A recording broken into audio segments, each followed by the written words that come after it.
নমস্কার। আজকে সাপ্তাহিক রাশিফল নিয়ে আলোচনা করব।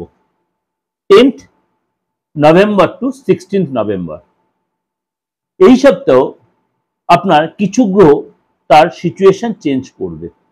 যেমন আপনার বৃহস্পতি চেঞ্জ হবে। আপনারা আমার যারা ট্রানজিটের প্রোগ্রামগুলো নিয়মিত তারা জানেন যে কোন গ্রহ কবে ট্রানজিট হচ্ছে কি এফেক্ট হচ্ছে। 10th নভেম্বর টু 11 নভেম্বর বৃহস্পতি তার কর্কট রাশিতে কিন্তু বক্রী হবে। তার আগে 9th নভেম্বর বুধ গ্রহ বৃশ্চিক রাশিতে বক্রী হবে বা হয়েছে, এবং শুক্র অলরেডি তার নিজ রাশি তুলা রাশিতে রয়েছে মালব্য যোগ সৃষ্টি করে, মঙ্গলও রয়েছে রুচক যোগ করে, এবং এই যে 16 তারিখে কিন্তু সূর্যদেব বৃশ্চিক রাশিতে গমন করবে।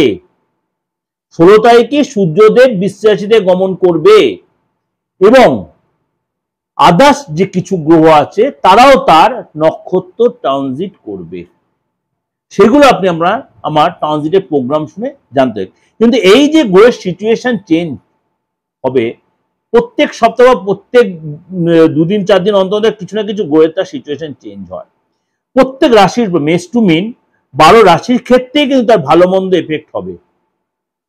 সুতরাং এই যে 10 to 16 নভেম্বর একাধিক গ্রহ তার সিচুয়েশন যখন চেঞ্জ হচ্ছে, তার জন্য কিন্তু হংস রাজ্য থাকছে বৃহস্পতির জন্য, রুচক রাজ্য হচ্ছে, মালব্য রাজ্য থাকছে, এবং কেন্দ্র ত্রিকোণ রাজ্য।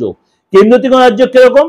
শেষ দিন হলো আপনার মঙ্গল, সূর্য এবং বুধ, এবং বিপরীত রাজ্য নবপঞ্চম রাজ্য তৈরি হচ্ছে, অর্থাৎ একাধিক রাজ্য তৈরি হচ্ছে।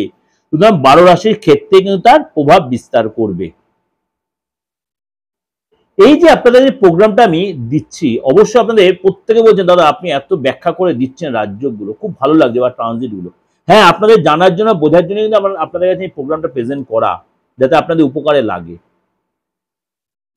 লাগে। কারণ আপনারা যারা শিখছেন, যারা অ্যাস্ট্রোলজি কালচার এবং অ্যাস্ট্রোলজিকে ভালোবাসেন, তাদের জন্য কিন্তু আমি এটাকে এত ডিপলি আপনার সামনে আলোচনা করি, আপনাদের সাথে আমি এত ওপেনলি আলোচনা করি। চলুন তাহলে জেনে নিই আজকে আপনার রাশি কি বলছে। কন্যা রাশি এই সপ্তাহে আপনার কিন্তু পরিশ্রম করতে হবে। কর্মসূত্রে আপনার বাইরে যেতে হতে পারে, প্ল্যান বানাতে হবে, অনেক প্ল্যান করে আপনার এগোতে হবে। কার্যক্ষেত্রে আপনাকে অনেক বুঝে শুনে স্টেপ নিতে হবে, এবং আপনি আপনার কাজের দ্বারা অন্য কাউকে প্রভাবিত করতে পারেন। আর্থিক দিক দিয়ে সাবধানতা অবলম্বন করতে হবে, কেননা হঠাৎ কোনো খরচা আপনার হতে পারে। আর্থিক দিক দিয়ে আপনাকে সাবধানতা অবলম্বন করতে হবে, খরচা বেড়ে যেতে পারে।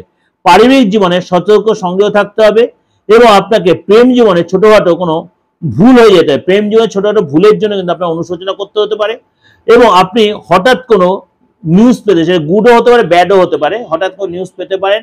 তার জন্য আপনার মধ্যে একটু অস্থিরবোধ কাজ করতে পারে। শরীর স্বাস্থ্য নর্মাল থাকবে, কিন্তু টেনশন কিন্তু আপনার বাড়বে। তার জন্য কিন্তু অবশ্যই আপনাকে মেডিসিন বা আপনার প্রেশার বা সুগার এগুলো কন্ট্রোল রাখতে হবে।